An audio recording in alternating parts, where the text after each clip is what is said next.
Good morning, all. My name is Isabel Pelli from GiveDirectly, and I'm your moderator for today. It's great to see so many of you joining, and I can see more people are still coming online. So what I suggest is we wait until probably 4 minutes past before getting started. And thanks again for being here.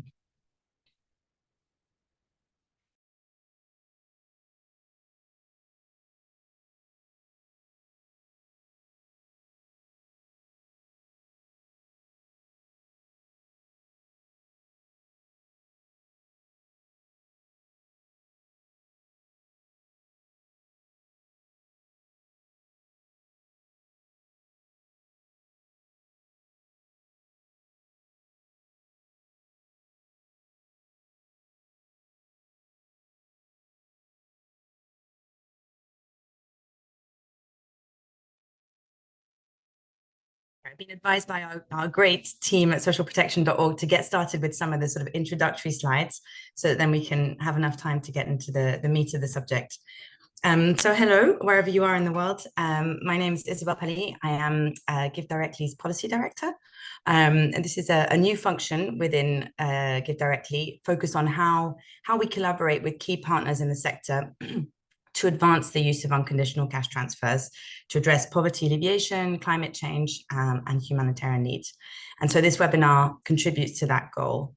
So just to frame our session a little bit, the impetus for this webinar is the results of the first phase of GiveDirectly's Universal Basic Income Randomized Control Trial, which is the largest UBI RCT, to get into acronyms, in the world. And this first phase of results was released at the end of 2023, with 2 further phases upcoming. And it's such a rich study with implications for policy on social protection and poverty reduction. So whilst we disseminated it widely at the time, we haven't yet had the chance to discuss it in depth with experts in the sector. And that's what we're looking forward to doing today, both with our speakers, as well as you as participants. So you're very welcome on behalf of GiveDirectly, and with huge thanks to socialprotection.org for facilitating this webinar. You can move to the next slide, JP. So just as a reminder, as with all of socialprotection.org's great webinars, this session will be recorded and we will be sharing the presentation and the recording to everybody who is registered after the session, and it will be available for anybody else as well. So just to give you an idea of what's in store today, so this webinar will be about an hour and a half, starting with some introductions right now. Then my wonderful colleague Miriam Laker, who is GiveDirectly's Research Director, will go deep into the findings of the Universal Basic Income RCT, which I just mentioned, to frame our discussion around that evidence. We will then have a panel discussion with a brilliant selection of panelists whom I'll introduce shortly, and then we'll have nearly half an hour to hear from you. So well, firstly, we would love to know who's online. So I can see many of you are already introducing yourself in the chat. So please do so. And also, share comments, reflections, etc. But for questions for the panelists specifically, there's a Q&A function, which I imagine many of you are familiar with Zoom features, but you'll find the Q&A function at the bottom of your screen. And we've selected the function that allows everybody to see each other's questions and upvote them.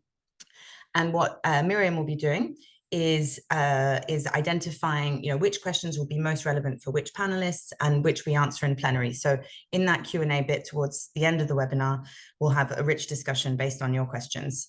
But we know there's so much expertise in this virtual room, so please, share that, and in particular around the evidence base, because we know we're going to touch on some of the evidence on these questions on lump sums, flow payments, social protection, poverty reduction, but we're only going to scratch the surface, so we'd love to hear more from you. Yeah, and if you are on X, feel free to engage there as well. And so now I'd love to introduce you to our amazing panel. So you've got little screenshots here, and if we go to the next slide, I'll be able to tell you a little bit more about them and their background. So Miriam Laker, my colleague, is, as I mentioned, GiveDirectly's Research Director, and she's born and raised in Uganda. She's a medical doctor and clinical researcher with 2 decades of experience working in academia and international development. And in her role at GiveDirectly, she leads the organization's learning agenda and oversees the impact evaluation of GiveDirectly's projects. And in case you didn't know, GiveDirectly has had over 20 randomized controlled trials conducted to date.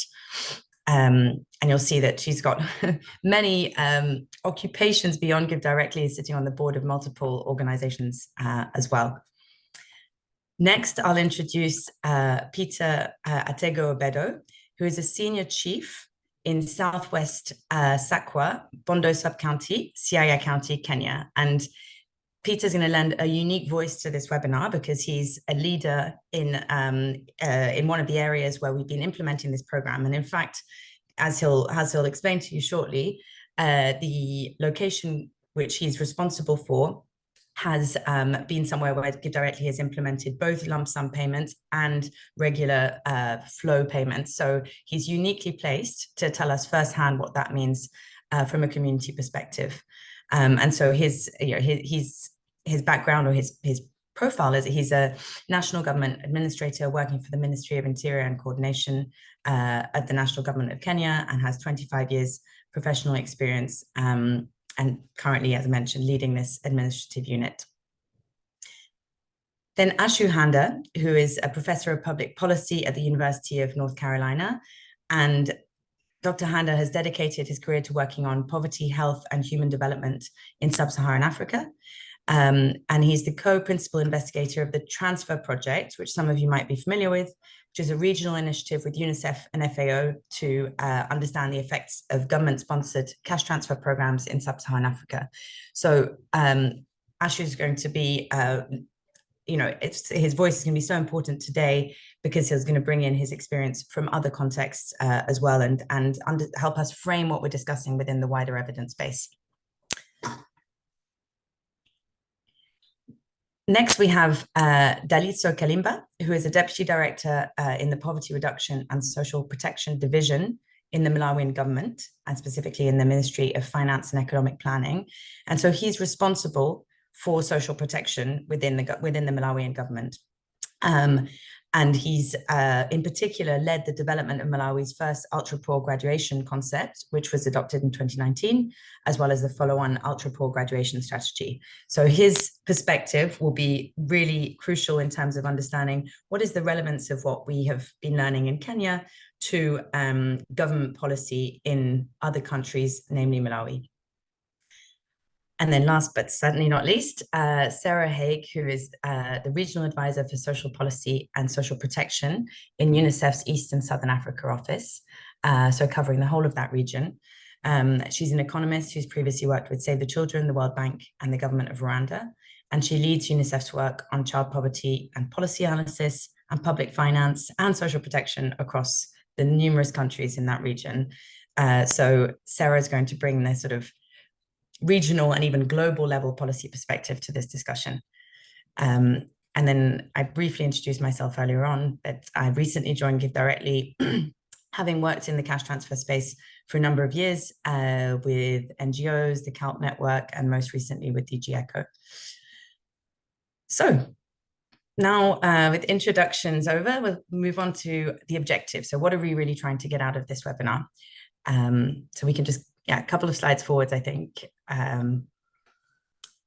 Great. So the top line objectives that we're really trying to firstly develop a common understanding of the evidence base on cash transfer duration, cadence, so sort of frequency, and lumpiness. Not really sure whether this is an official technical term. We sort of mean how large the transfer is, including through GiveDirectly's Universal Basic Income randomized control trial as a source of information. And on that basis, we'll discuss the policy and programming implications of these findings, and particularly the complementarity between social assistance payments and lump sums. So the kind of questions that I'd love you to all be reflecting on as you hear from our speakers are things like, okay, so both regular flow payments or social assistance payments target people and lump sums target people living in extreme poverty. But what should the differences be from an objectives point of view and a targeting point of view? What are we trying to achieve with these different instruments? operationally, how could the two interact? What might that mean in terms of referrals in and out of one type of assistance to another? And what are the implications for policy development and for fiscal planning? And could lump sums realistically reduce the burden on social protection in the long term? And how can we make that case? And what is the role of actors beyond the state in delivering lump sums? And what are the evidence gaps we should collectively be addressing? This is not an exhaustive list of questions by any means, but just things for you to bear in mind as you contribute to the discussion. And as I mentioned earlier on, Ashu and Sarah in particular will touch on the evidence from other contexts, but we're also really counting on you to share that. So for now, with all of that framing, onto the meat of the discussion, and I'll hand over to Miriam to present the findings of our UBI study. Thanks. Thank you, Isabel, for the elaborate introduction. It's a pleasure to see all of you on here, people from GiveDirectly and other organizations. My role right now is to set the stage for this webinar. I'm going to present the results from this randomized control trial, just letting you know that the program is run by GiveDirectly, but the evaluation is done by a group of researchers that are not part of GiveDirectly. Next slide, please.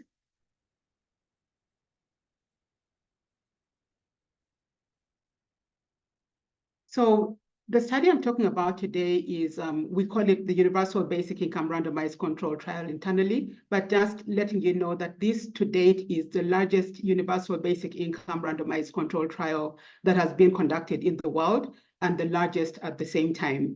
This RCT was set up with two main objectives. The first one was to evaluate the impact of a long-term universal basic income. And then the second objective was to compare this long-term universal basic income to a short-term universal basic income, which was running for 2 years.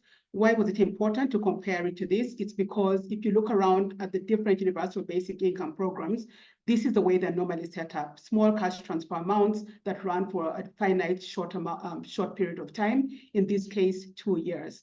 And then the other comparison was with the large lump sum cash transfer, which is the flagship program of GiveDirectly. Recipients are given one large lump sum cash transfer once, and that is it, and they're left to make decisions on their own.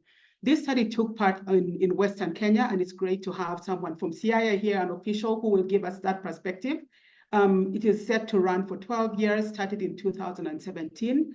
And the people listed here are the research team, specifically, most of them are independent surveyors from the Innovations Poverty Action. Next slide, please. So just getting a little more in depth. So this study includes 194 treatment villages and up to about 20,000 recipients. Going in a little more detail about each of the arms. The first arm, which is the one we are talking about the most, the long-term universal basic income, about 5,000 adults in 44 districts received $22.50 per month, and they were guaranteed to receive it for up to 12 years, and they are aware of that guarantee. The second arm, which is called the short-term universal basic income trial, was about 8,800 adults in 80 villages receiving the exact same amount of cash as the long-term universal basic income, but they were informed that this was going to go on for only 2 years. And then the third arm, which is a large lump sum cash transfer arm, about 8,800 adults in 70 villages receiving $500 as a single lump sum once, and they knew that that was it for the rest of the trial. And then there were a number of villages, about 100 villages with 10,000 adults who received no transfers at all. So for the purpose of the study, about 30 households were sampled at random in each of those villages, and they are followed up regularly, and surveys are conducted using the phone, but also in person. Next slide, please. As I mentioned earlier, this is to date in the world the largest and longest running randomized control trial of a universal basic income program. Some people will say, how does this meet the criteria of a universal basic income? It's universal in the sense that every village that was selected to receive cash in every village selected to receive cash, every adult was eligible to receive cash transfers. So to that extent, it was universal basic income because the amount that was given was calculated to be enough to help people meet their basic needs on a daily basis. So this slide shows you all the other worldwide universal basic income studies that are going on, their sizes, how long the follow-up period is, and whether they are truly universal, basic income, long-term, and randomized control trials. Next slide, please. Okay, so what I'm presenting today, like I said, this study is running for 12 years, but what I'm presenting today is the results of the 2-year follow-up. Why was 2 years important? It's because at the 2-year time point, both the long-term and short-term universal basic income recipients had received the exact same amount of money. So $22.50 per month over 2 years that each received $540. And then the large lump sum cash transfers had all received their single $500 lump sum. The difference, the $40 difference is just to make up for the time value of money. The two universal basic income cash transfer groups received their money over time, while the large lump sum received theirs at once, making their money, in a sense, more valuable at that time point. There are going to be 2 other time points that are surveyed. 2025 will have the second midline, and then in 2030 we'll have the final midline after the we'll have the end line after the long-term universal basic income group have received their cash for 12 years. And what you notice that at the end of the 12 years, the short-term universal basic income group would have received their $540, which they received 2 years after 2 years. The lump sum arm would have received their single $500, but the long-term universal basic income would have received up to $3,240, which is like 6 times more than what the other 2 arms are receiving. And the controls are not receiving any payment to date. Next slide. So what did we learn? So the researchers divided the learnings in different categories, and I'm going to go through each one of them. The first emphasis was on the non-agricultural economy. As you see on this slide, there was in all the 3 treatment arms, there was an increment in the number of enterprises, in revenues, and then in net revenues, that is revenue excluding any form of debt that they had. And you'll notice that the long-term universal basic income arm and the lump sum performed approximately the same. The increment was the same. In the short-term universal basic income, while we saw some increment above the controls who received no payments, it wasn't as large or as significant as we saw in the long-term and in the lump sum arm. Next slide. Next, we have a look at wage employment and self-employment. You'll note that in the 3 arms, there was a reduction in wage employment. A lot of recipients moved out of wage employment and they moved into self-employment. As you see, the last 2 lines, you see the hours of self-employment went up and income from self-employment went up. So there was that huge movement away from wage labor into self-employment, showing that cash transfers had enabled people to get away from working for wages, doing things like weeding in people's gardens, to starting businesses of their own that maybe they had always hoped to start, or that they were now able to start, that they had a little bit of a capital injection. Next slide. The next area that was looked at was consumption. For those who are not familiar with the term, consumption essentially looks at people's ability to afford their basic needs, could be food, clothing, health, and education. And we see across the board that there was an increment in consumption in all the arms. And very interestingly, now this time the short-term arm is performing really well, comparable to the 2 other arms. Next slide. In the next slide, we look at education. So pausing a little bit here. So when you look at the general body of evidence on the impact of cash transfers on education, especially in countries like in the low middle income countries, we note that cash transfers tend to increase enrollment into schools and retention in school, which was actually seen in this study as well. But usually you don't see an impact on the quality of education, which is usually tested by the performance in standardized tests. In this case, however, we found it was shown that both the long-term recipients and the lump sum recipients actually did register an improvement in their performance in a national exam that was set in Kenya. So that was an interesting finding in this study. It didn't happen to the short-term, however. Next slide. And then looking at wealth, so what happened to wealth? What was seen across the board was that people invested in assets, whether it was productive assets or household assets. And there was also significant investment in agricultural real estate, which is not very surprising given that Kenya is primarily an agricultural country. Next. Then looking at the financial assets. So this slide is particularly important because at the end of the day, what the researchers identified was that the performance of the long-term universal basic income arm was actually driven by people's participation in what are called rotating savings and credit associations. And when you just look at this slide, you'll see that while in all the three arms, there was an increment in participation and saving in these savings and credits associations, in the long-term arm, the increment was much more significant in terms of the numbers of people that participated, but also the amount of money that they put into these savings. And when the researchers talked to the recipients in these groups, what they said was, what they were doing with these rotating savings was that they would put a certain amount of their money into the savings groups and in a sense create a lump sum, and then on a rotating basis give one member of the savings group a lump sum, and that way they were able to invest in bigger things that they couldn't do if they were investing the small amounts they were receiving on a monthly basis. So at the end of the day, the group that was receiving the long-term universal basic income started behaving like the group that had received the large lump sum transfers. And as you will see on the next slide, which we should move to, the performance of the long-term universal basic income in terms of investment into enterprise, into assets, was not very different from what we saw with the large lump sum transfers. The only difference is that those who received the large lump sum invested it immediately, while the long-term universal basic income had to wait a little bit till they'd accumulated their lump sum before they did the investment. Next slide, please.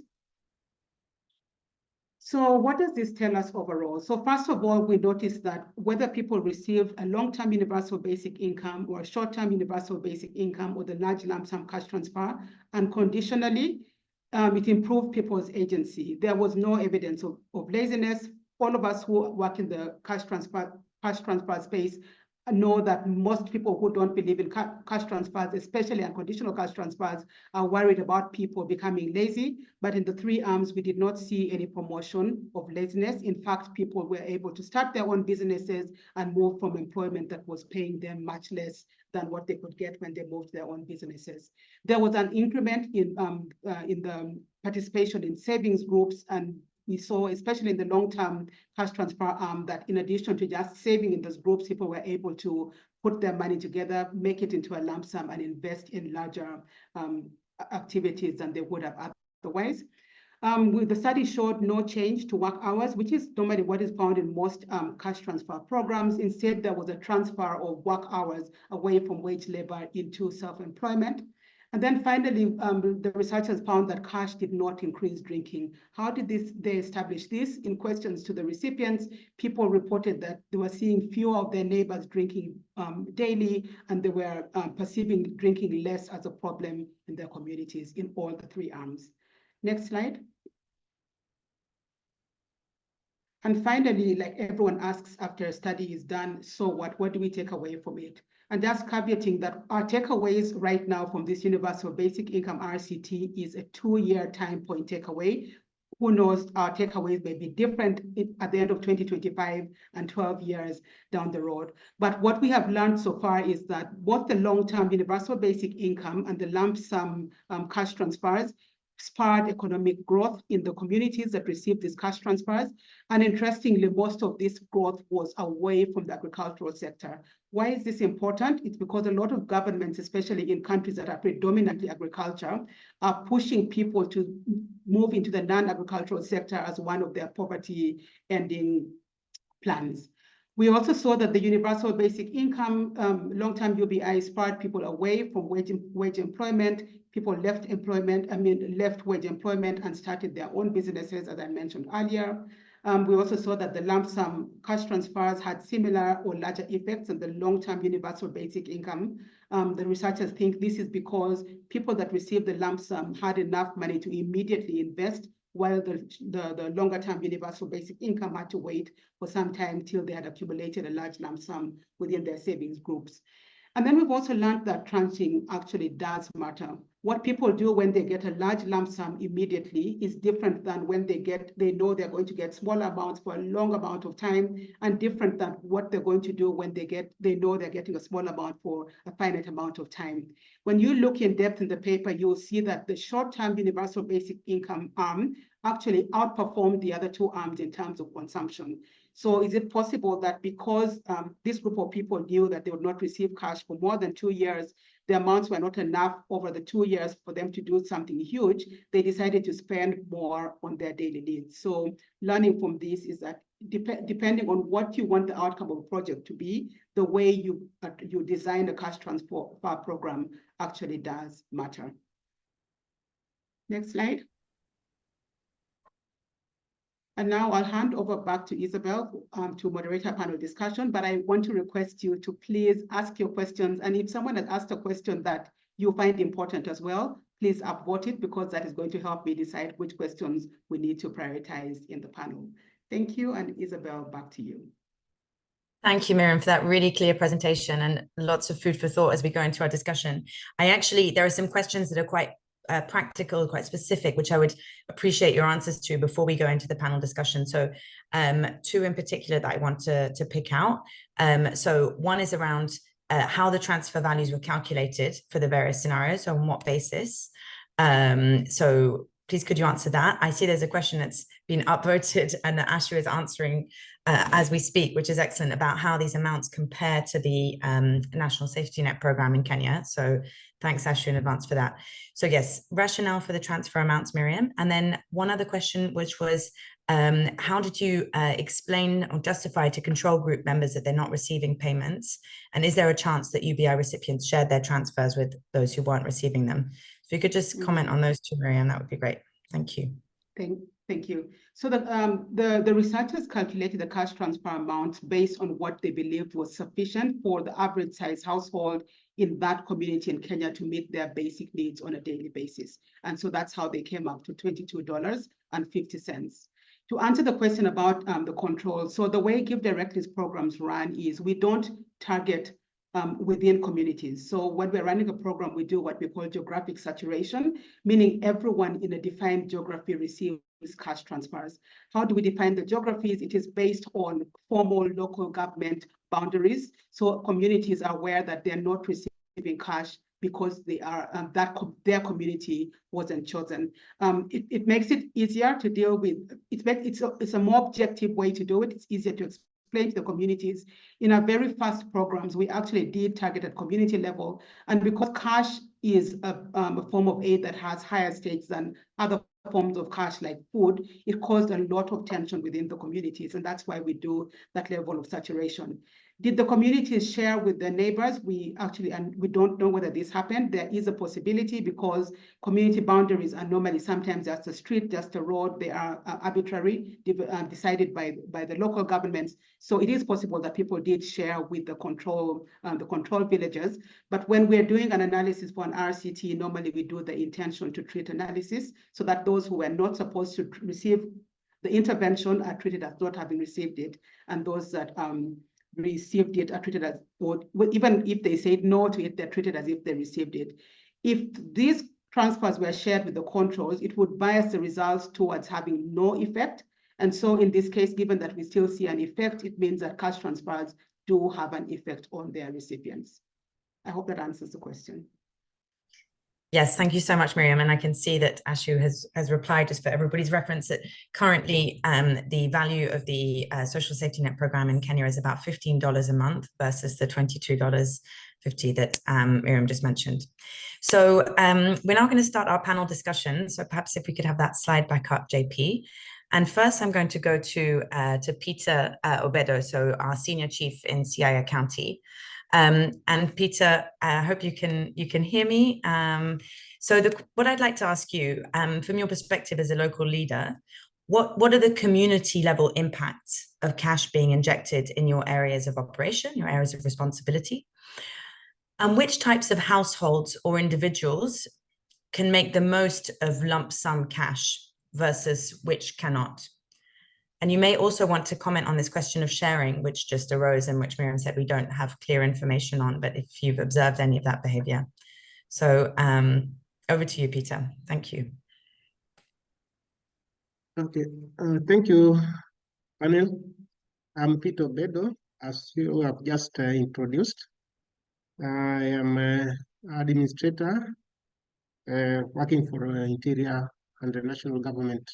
We do coordination for both the county and the national government, and also the NGOs as well. So coming back to you, let me just appreciate, first of all, the program which started way back from day first in 2016 in my location, which is the western side of the country.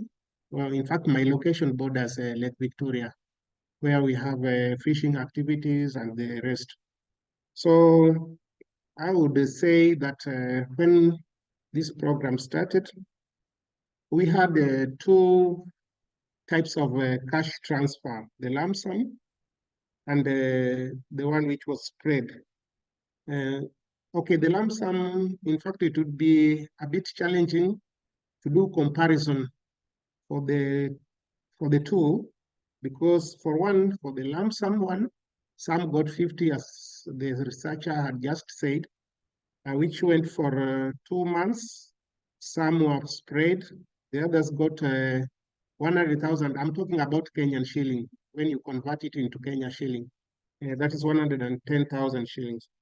So I would say that economically, I would say that it improved the life standard of the community, especially the beneficiaries who got it. I would say that just the way the researcher just said, some who got this money started, especially the lump sum one, they started a business. Some opened up shops, some did farming, some kept livestock, some also bought even motorcycles, especially the youth, for transport. In Kenya, we call them boda boda. So I'm happy that some of these people have, for instance, this one who bought a motorcycle. As we are talking now, he has bought now 3, which have come from the lump sum one. Okay, the impact is there, just the way you have just said. I mean, the researcher has just told you. We had a lot of domestical cases which I used to handle, but since these people started receiving this cash, in fact, this reduced. In terms of even socially, if I may just touch a bit, these people, there are some people who could only afford 1 meal per day. But as they started getting this cash, I think or not that I think, but I know the life have just improved. Now, you are asking about which type of the cash which should be given or encouraged as from my people.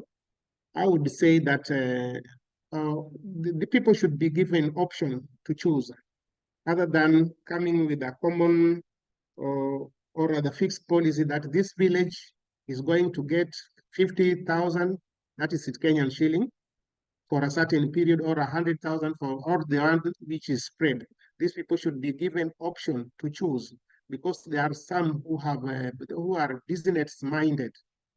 But I would say that those who are aged, or those who are over 70 years plus, doing business, unless he's skilled, would be a challenge. So these are the people who I would recommend to get the one which is spread. That is 2,000 shillings, that is in Kenya shillings, for a period of 12 months. I don't know whether I've answered your question. I've left some.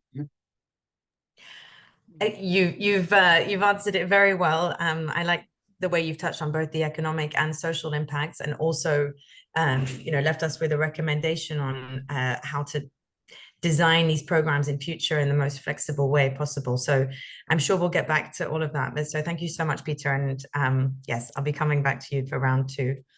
I'm now going to hand over to Ashu. And so Ashu, as I described in the introduction, you have ample experience researching social protection across Africa. So given that experience, what do you think this new evidence tells us about the frequency and lumpiness, to use that term again, of payments? And how does it complement the existing evidence base? Thanks. Great, thank you for those questions. So I, along with Sarah, who's on the panel with me, are part of a wider kind of research initiative called the Transfer Project. We work primarily on government programs to evaluate them and work with governments to think about optimal design and impacts. I'm going to ask Fabiana to just flash on the screen a kind of summary infographic that's available on our website, which will speak to some of the things that Isabel has asked, basically summarizing the evidence across, over a dozen, close to almost 20 impact evaluations in Africa, across a dozen countries, including Kenya and also Malawi. I know that Dalitso's here. He's familiar with our evaluations there. And so if you want to look at this handy or have this for your own work, it's available in about 6 or 7 languages. And the results that Miriam has shared with us today, in terms of the actual government programs, they're most similar to the short term. Well, they're obviously, they're not lump sum payments. They're periodic small payments of about anywhere from $8 to $15, $16, $17, $18 per month, depending on the country. So the GiveDirectly amount is a little bit higher. And the government programs amounts are a little bit lower. They tend to be paid every 2 months. They tend to be paid in cash. And so the effects that we see there should be taken, should take into account those parameters, right? The evidence that we see across the continent is extremely positive and mirrors what Miriam has shown us here, particularly for the smaller lumps, the smaller payments, which makes sense because those are the most similar to government programs.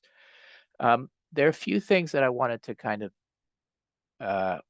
like the key takeaways from this huge amount of evidence that we've amassed are, first of all, the size of the transfer is super important.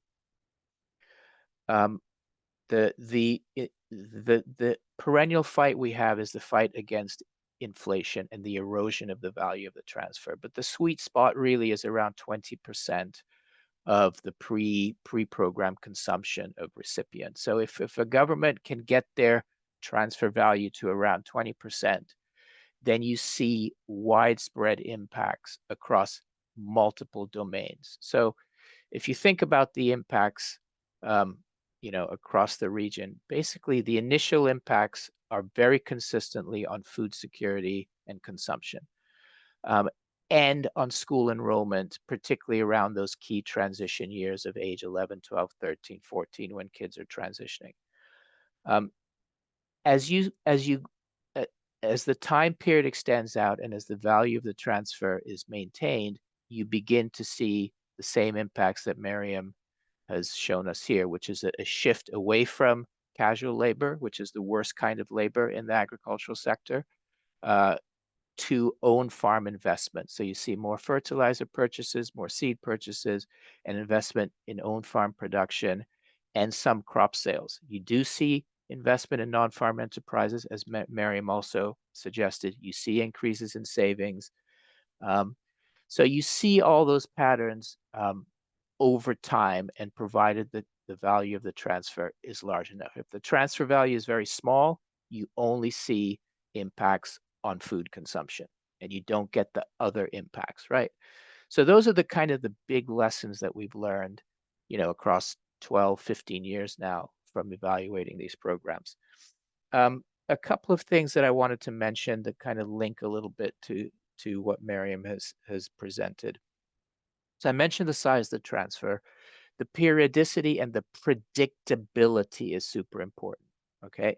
So households, they want to know that they're getting paid. And when payments are missed, even when those payments end up, being back paid, it really messes up the planning of households. And so, in some cases, payments may be missed for 2 or 3 cycles, and then a household will get a large lump sum, which would be then equivalent to what, that lump sum arm is for GiveDirectly. But in those cases, in those countries where we've seen that and have tailored and have had a good timing in terms of evaluation, we don't actually see big investments in lumpy assets as you would think, because people didn't have time to plan, right? And so this idea of planning, and I think in Miriam's results, there's some distinctions between the 2-year program and the 12-year program, even though the amount of money is the same. And I think this idea of the planning horizon and how long you're going to be supported for, and can you depend on the money and for what period, is really important in terms of behavior. And that's one thing that I took away from the results that I thought were consistent with the results that we found. Maybe so. Those are the things. I think Sarah will talk more about the direct policy implications. The one thing that I wanted to kind of mention is that in the government programs we've evaluated, we're now starting to evaluate next generation effects. So the kids are growing up. What does their life look like? And here we're finding very promising results. And so maybe in the 12-year study, I would push GiveDirectly to maybe think about the kids who are teenagers now, and as they grow up, to also track their well-being, because this is where I think we can have huge policy impacts, right? If we can establish the long-term human capital, implications of these programs. We know obviously policymakers tend to have very short-term, horizon, but I think showing that, and we've seen already, delays in fertility, delays in marriage, higher grade completion, and stuff like that. So let me leave it there for the first round of comments. We might be able to come back to some of these results. Thank you so much. Thank you, Ashu. That's fantastic. Very, very clear, and sort of situating that in the wider evidence, and particularly like your points on periodicity and predictability, and food for thought, indeed, for round 2 and of questions and what we would like to get out of the next phases of the research. So now, Dalitso, I'm going to hand over to you from a government policy perspective. I know you're responsible for Malawi's social cash transfer program, as well as the ultra poor graduation program. And so based on these findings and your experience in Malawi, what are your thoughts on the complementarity between Malawi's social cash transfer program and lump sums? And what would it take for lump sums to be a highly effective poverty reduction tool, in your view? Over to you.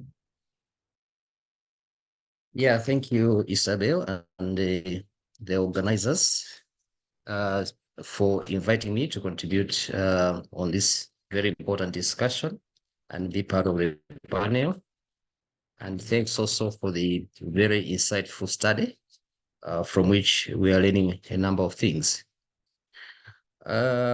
On the issue of complementarities, I think it's a yes, there are a lot of complementarities, but before I delve into that, I think there are 3 things or 4 to note about the social cash transfer program which Malawi is implementing.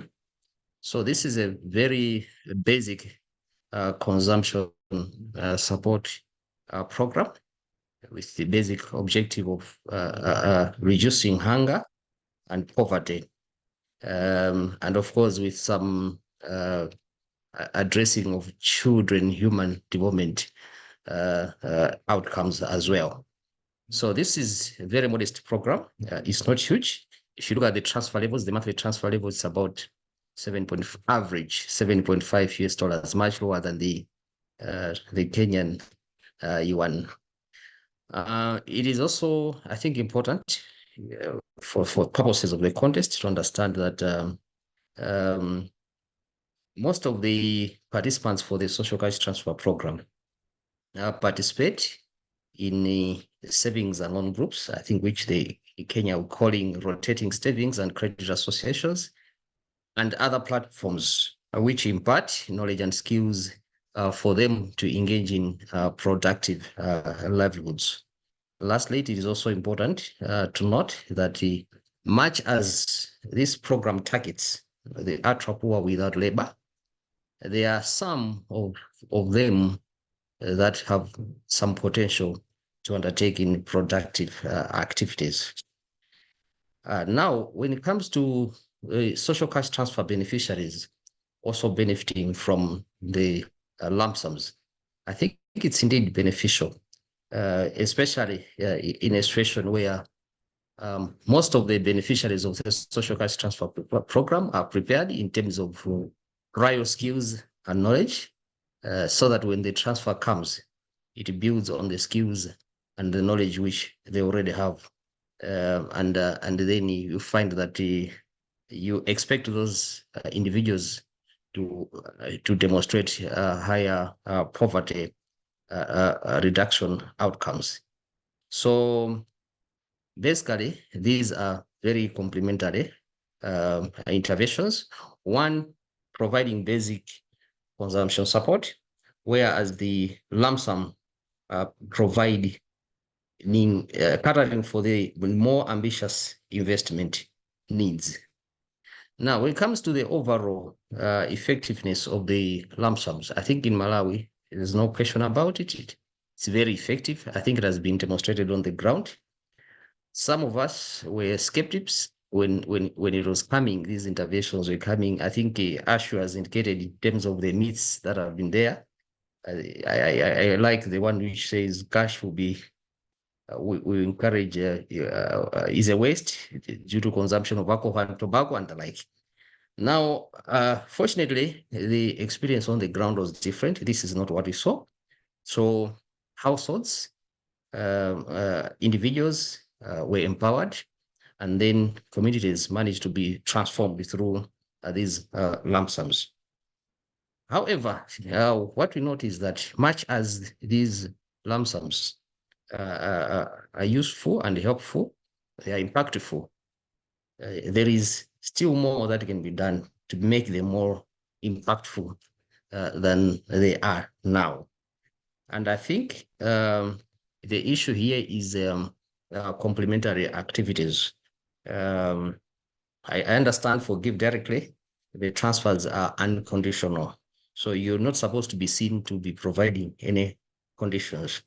But in this case, we are talking of deliberate coincidences that certain conditions persist from interventions by other partners, either prior to the intervention or after the intervention, so that when the interventions come, the lump sum comes, it will make the intervention more impactful. Actually, what we're looking at is value for money. So if you can get greater outcomes from the same investments, I think that's much better. So that's the idea. So the issue is stakeholder collaboration, government and stakeholders, as long as collaboration among the other stakeholders in the area to make sure that this happens. I think basically that's what I would say as of now. I think what is very key is that if there was a way of making sure that the beneficiaries of the lump sums are prepared in a different way, in a way that is not deliberately seen to be creating a condition, that would indeed maximize the benefits from the lump sum and create the much needed value for money. Let me stop there now. Thank you. Thank you so much, Benito. And it's great to get your sort of honest reflections on the fears you had around lump sums, what you've observed, but also what you think could be more impactful. Can I just ask one small follow-up question? Is, do you, in looking at the Malawi context, do you could you envisage a scenario where if lump sums were further scaled up in the country, that could reduce the burden on the SCTP for some households, which, as you mentioned, are not so labor constrained and may have more productive potential?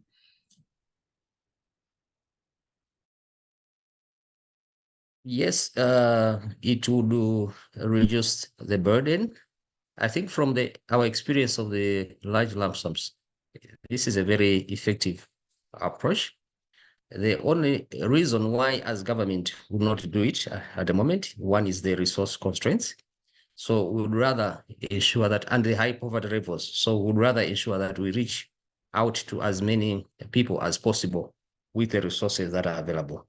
But the scaling up of this lump sum approach would really reduce the burden on the social rights transfer program, as well as the other cash transfer program, which is the public works. I think that would really go a long way to sort a lot of issues on the ground, certainly.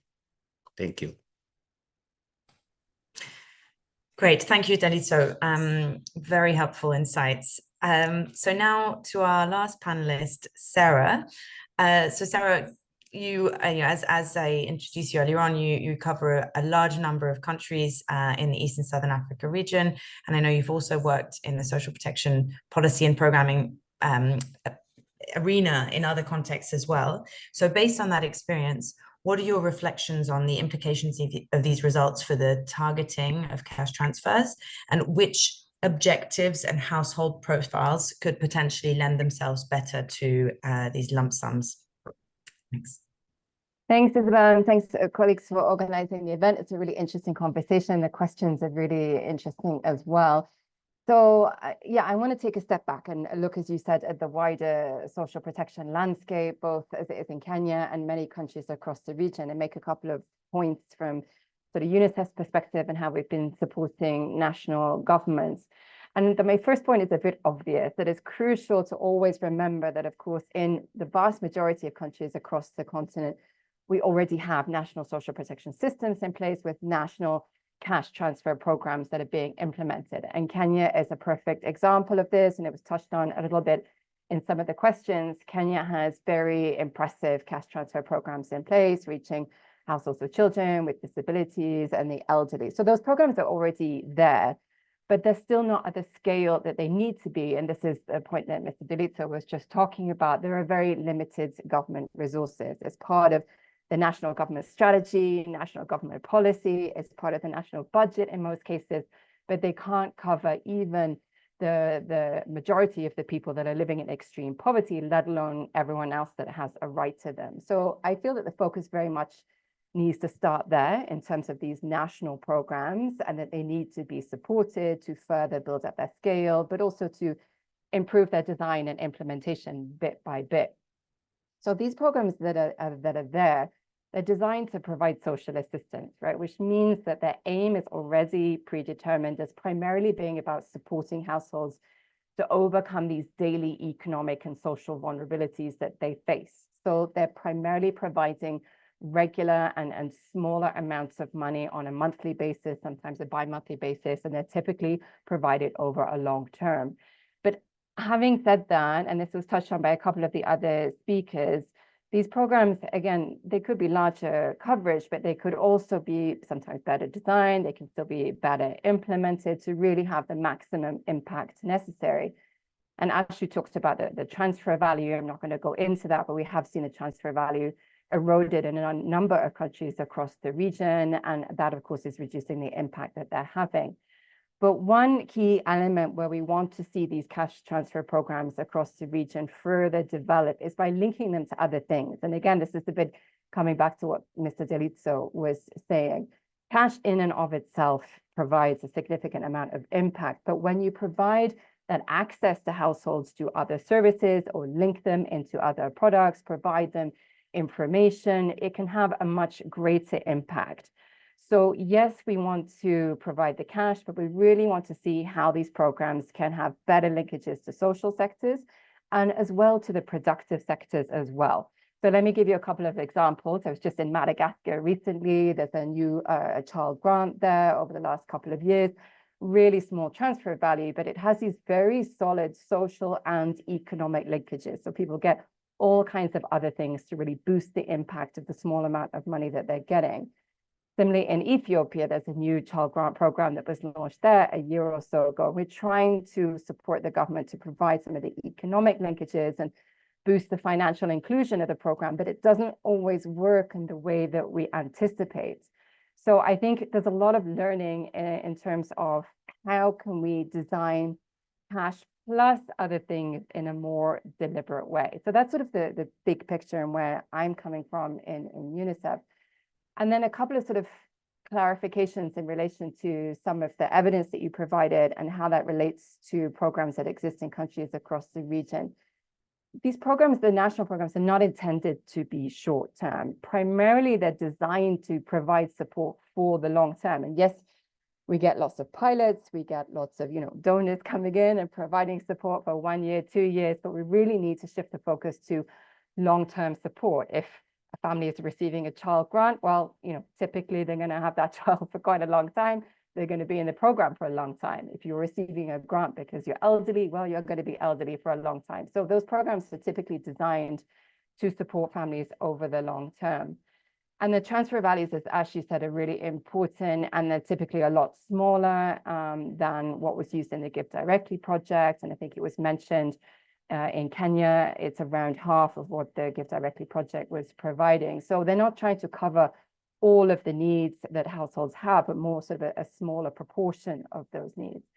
And I think the one really important takeaway from this is that, yes, lump sums can have different impacts on productivity and economic returns, but then so do the regular cash transfers. And I think sometimes there's this assumption that, well, if you want to support a household to be productive, you give them a lump sum. If you want to just feed them, give them the regular cash transfer. And that's just not the case. And as your study showed, the economic impacts of the monthly cash transfers were pretty similar to those of the lump sum. And of course, the regular cash transfers are going to continue, right, for many years to come. So presumably they're going to be even bigger over the long term. So, and I think we need to take this longer term view as well. And Ashley talked about, if households are healthier today, children are better fed, then that's going to have an impact for the long term as well in terms of their productivity.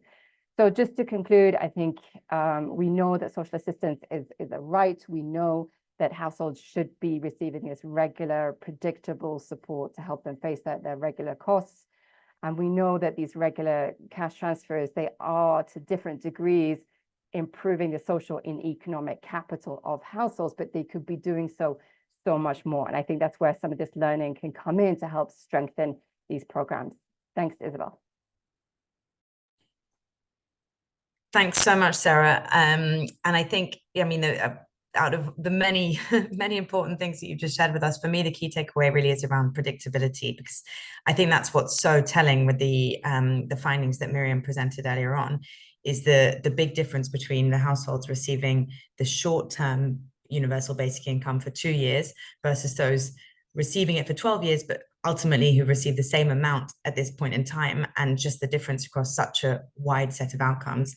And obviously, I know that's what we're all striving for, as you put it so well, but that we fall short of that. And so, from a policy standpoint and from a programming and a sort of fiscal resource allocation standpoint, I think for me that's a key takeaway in terms of how much we can, try and strive for that more predictable assistance, as well as the complementarity, as you said.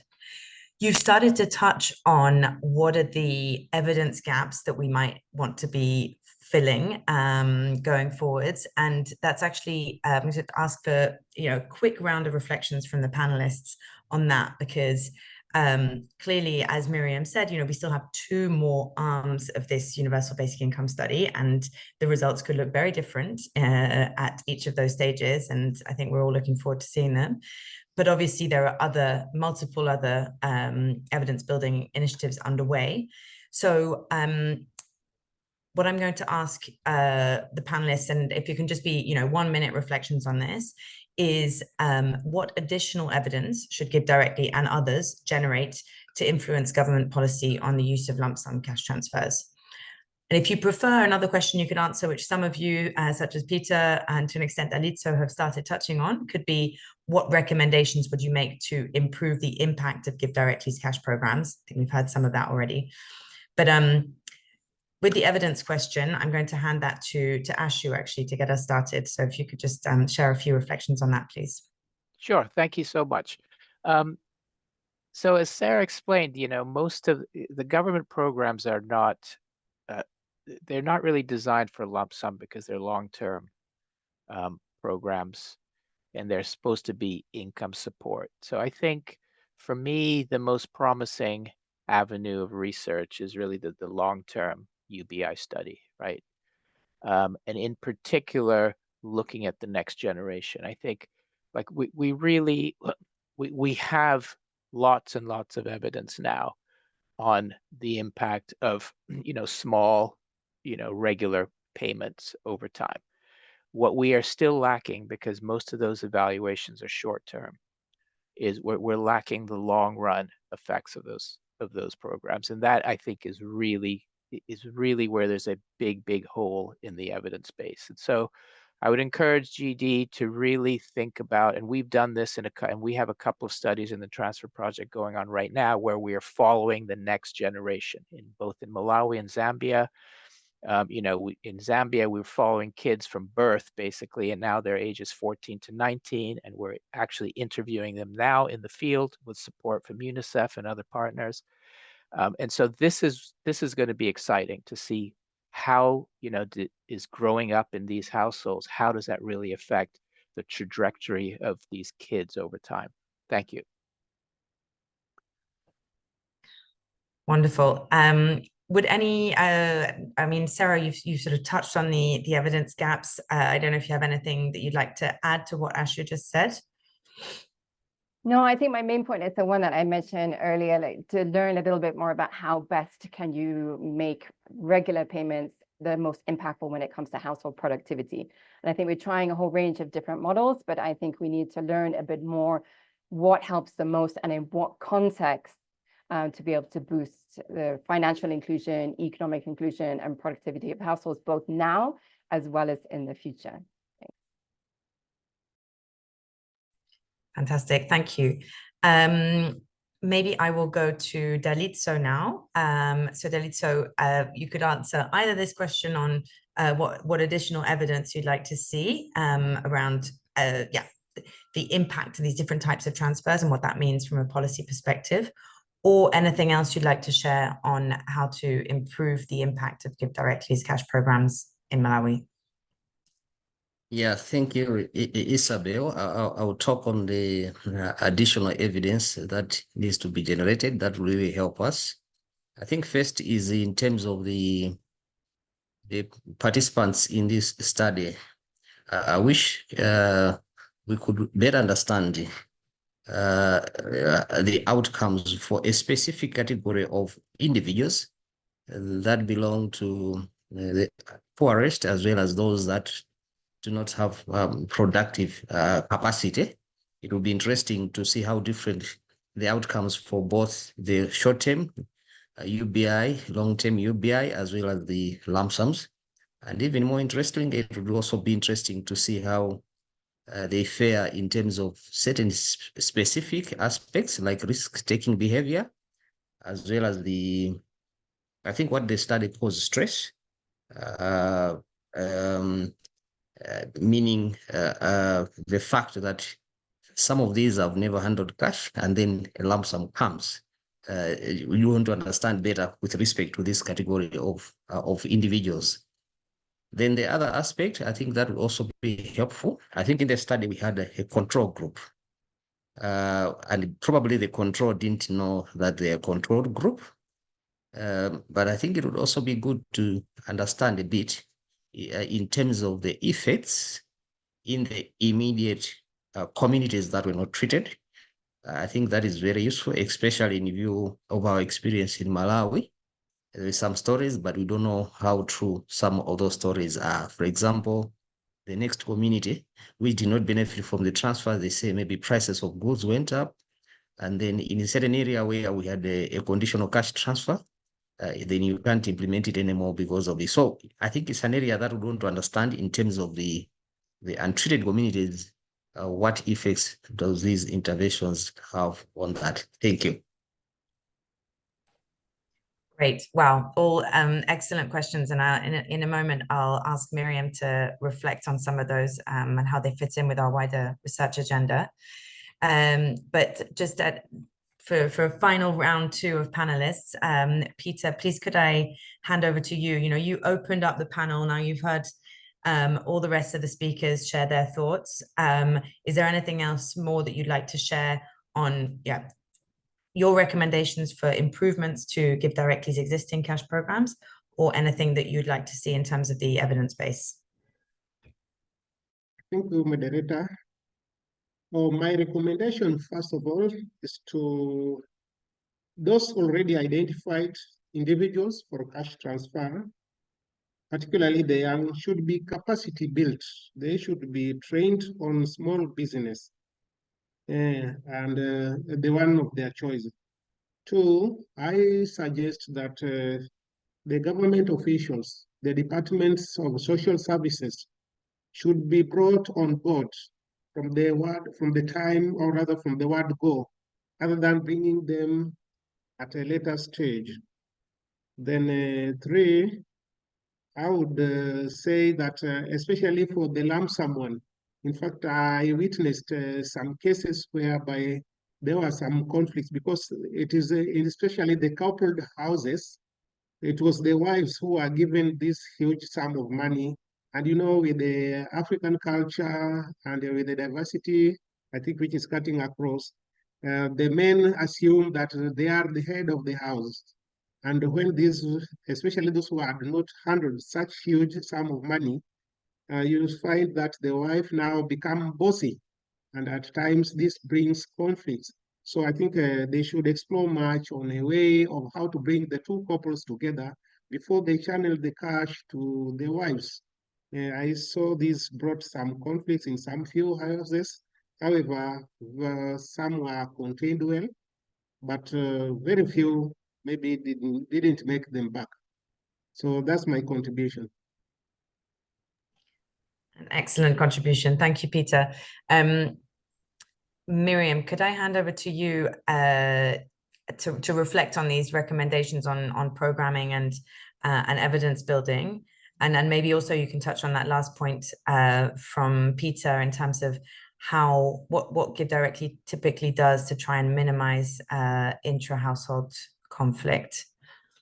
And then after that, we can open up to the questions from you all as the audience. Thank you. Happily.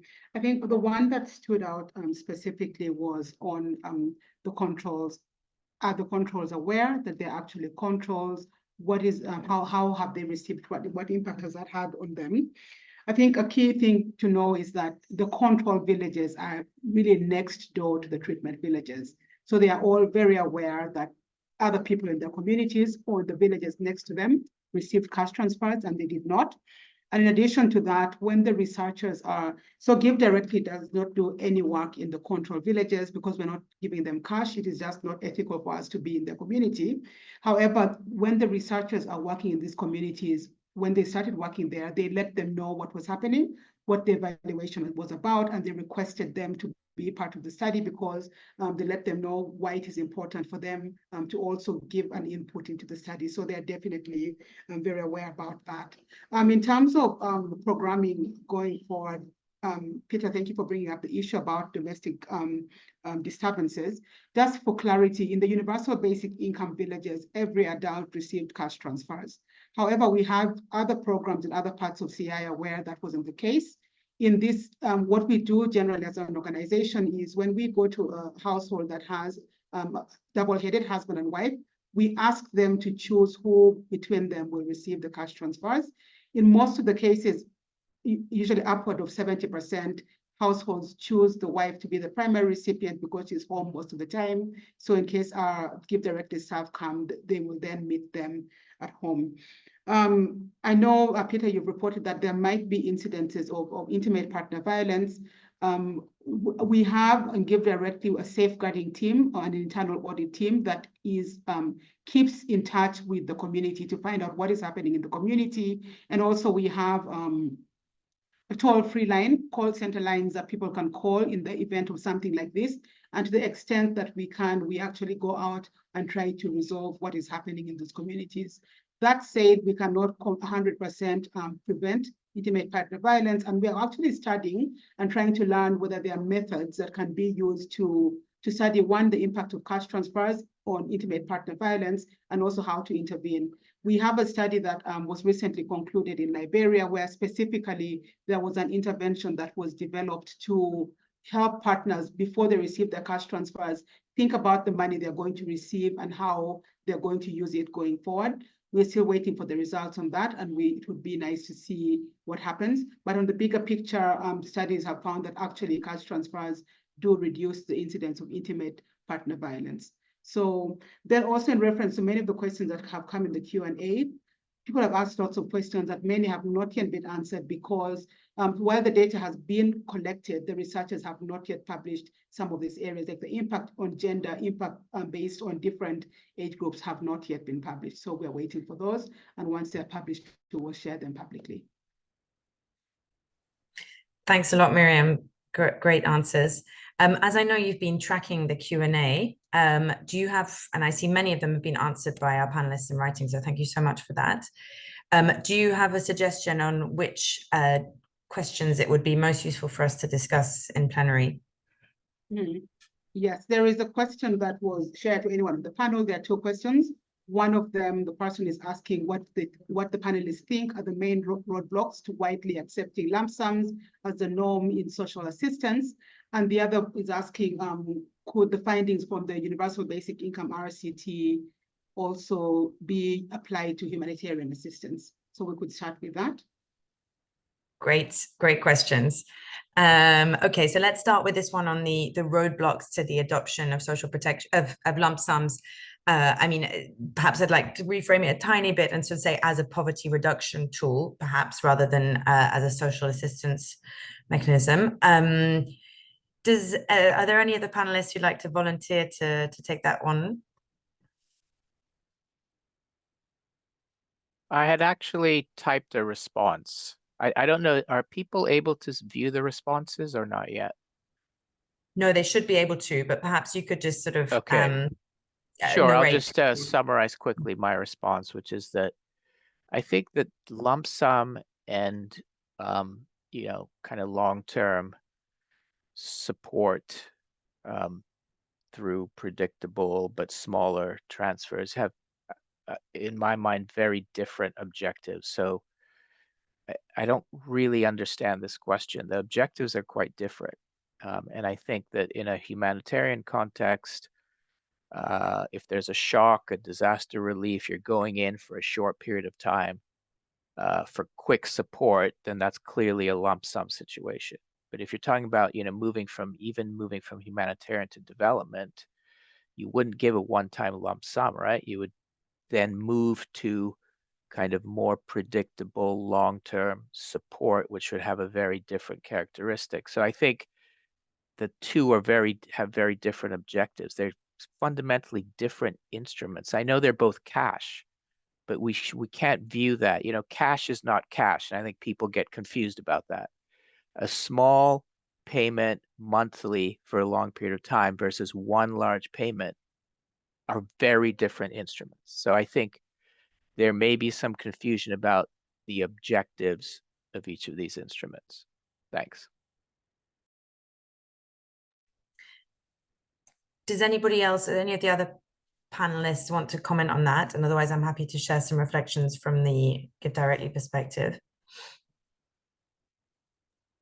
No, I mean, just to add, as I was saying earlier, as Ashley said, these are different types of programs. And as Miriam said, it depends on what you want the outcome of the project to be. That's your words. I even wrote them down because you're right. If you're an NGO and you're delivering a project and you want to have, you know, immediate support so that households can set up a business, and that's the specific limitation that they face, and maybe that's the choice that you make. Whereas at the national level, governments have taken a different approach, as Ashley was saying. The long-term support is what provides that social protection over the period for households living in poverty and vulnerability. Thanks. Yeah, and I'd say the way that we're thinking about it, starting to think about it as at GiveDirectly, is thinking about the about lump sums as a form of support to graduation, really to graduation out of poverty. and therefore being complementary with the long-term support. Hence the questions that I've been asking around that complementarity, around the referrals, whether there's a case for lump sums eventually reducing the burden on social protection. And I think that's something that, in addition to all the other research questions and orientations you've shared, is something that we'd like to look at. Maybe just to reflect on your point on humanitarian cash transfers, Ashu, I think actually typically they don't tend to be lump sums. They tend to be a contribution to basic needs over a finite period of time, typically sort of 3 to 6 months. And we know that that's inadequate, particularly in protracted crises. And so actually something that we're starting to explore in humanitarian context where GiveDirectly is operating, for example, in Mozambique, and to an extent in DRC as well, is providing larger cash transfers with a sort of recovery objective, and to reduce that dependency on long-term basic needs assistance in those protracted contexts. So I think quite a new approach. There's some experience of it, as I'm aware, by Mercy Corps in Iraq, for example, but otherwise it's quite rare in humanitarian context. So I think this same kind of rationale for how can we provide the means for graduation, even in really challenging contexts, is helpful. Yeah, I can see that Jimena seems quite in line. I'm sorry that we can't open the mics for participants. Any other questions, Miriam, that you think would be worth discussing in plenary? Yes, there's a question about what the panelists think about the results from the universal basic income and how they compare to outcomes of graduation projects. Okay, so yeah, that's touching a little bit on what I was just describing and how we're increasingly thinking about our lump sum programming. Maybe just to mix things up a bit. I mean, Dalitso, I know that in Malawi there are a number of different types of graduation initiatives being implemented. And you've mentioned a couple of times the importance of complementarity between cash and other services or activities, including skills training. How do you see the lump sums comparing to the lump sum outcomes in your country comparing to the outcomes of other graduation interventions?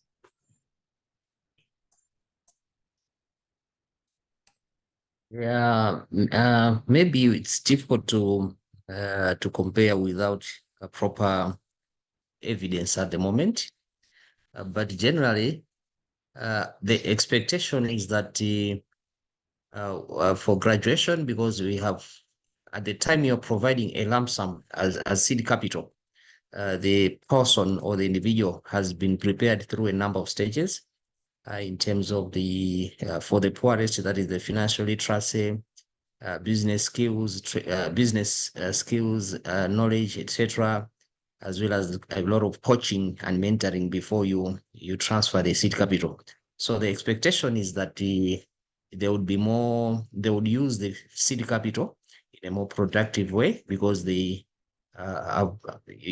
develop the capacity in them. And the amounts for Malawi, the standard amount that has been agreed is there, $300 after all that. So it's still not much, but we count much on the changes in terms of the behavior, the attitudes, the mindset in terms of the households, which are more important than the money that comes at the end. But otherwise, I think it's something that we really need to understand more in terms of its comparability, in terms of effectiveness with large cash transfers, because graduation is very costly. It's very cost intense, especially the regular household visits. They cost a lot of money. So it's something worth understanding more on. Thank you.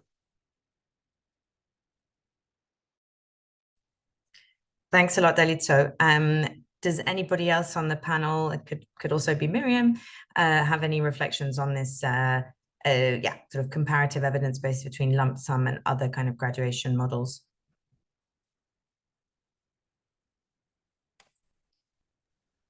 I'll go ahead and add something again. I had responded to that in the Q&A, so I'd written down some thoughts. But my feeling is that and again, we'll wait to see what happens in this long-term study, but my guess is this long-term UBI is going to easily outperform graduation programs. I mean, I think even forgetting about the cost side, but if you take the cost side, those programs are expensive, then it's going to be far, far, far superior. And the reason is that the graduation programs are expensive. You're trying to pick winners. Some people are good at livestock. Some people are good at this. Some people want to move to the city. It's just so hard, right? And I know that it's very attractive to governments because it feels like, hey, I'm doing something, that is going to increase directly and immediately the productive capacity of the household.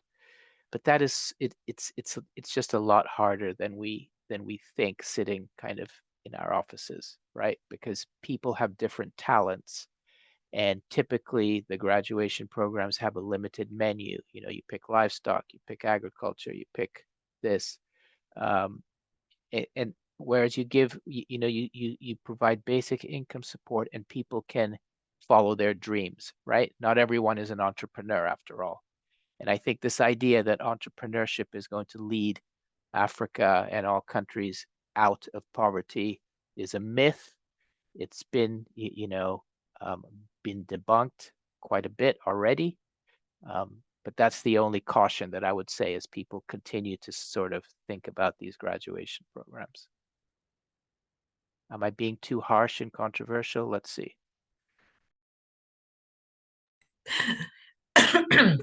No, I think far from it. I think I'm sure there's analysis, I believe there is, on like the proportion of population in any context that is, really has the capacity and skills and qualities to be an entrepreneur. Although I had a very interesting conversation. I'm fortunate to be in New York this week for the UNGA meetings and New York Climate Week, and had a very interesting conversation with somebody who works for a network of development entrepreneurs and called Aspen, anyway, for those of you who know it. And he was talking about lump sums as a basis for entrepreneurship and as a basis for reducing the risk taking, reducing the risk involved in entrepreneurship, and comparing that to many Western countries, for example, when people have various safety nets that allow them to take that risk. So I think from that perspective, there's still something to be reflected on in terms of giving people that leg up. Okay, I'm conscious of time, so I think Miriam, am I missing any major question which you think would benefit from being answered by the group, or do you think we can wrap up? I think we can wrap up. There's just one question that anyone can take. Tyler says, can we in 20 words summarize the benefits of cash transfers to recipients? Wow. Maybe Peter, because I haven't, from your perspective, from your community, if you were to summarize the impact that you see of cash transfers, how would you do that?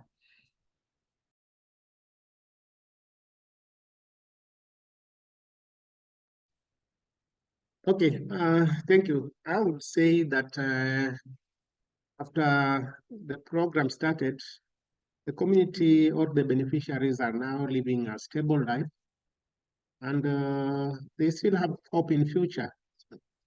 I would just leave it at that level for now.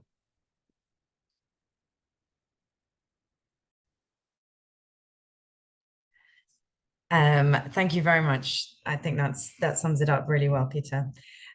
So I'm gonna try and summarize what I think I've heard. Isabel, from you. I want to say one thing.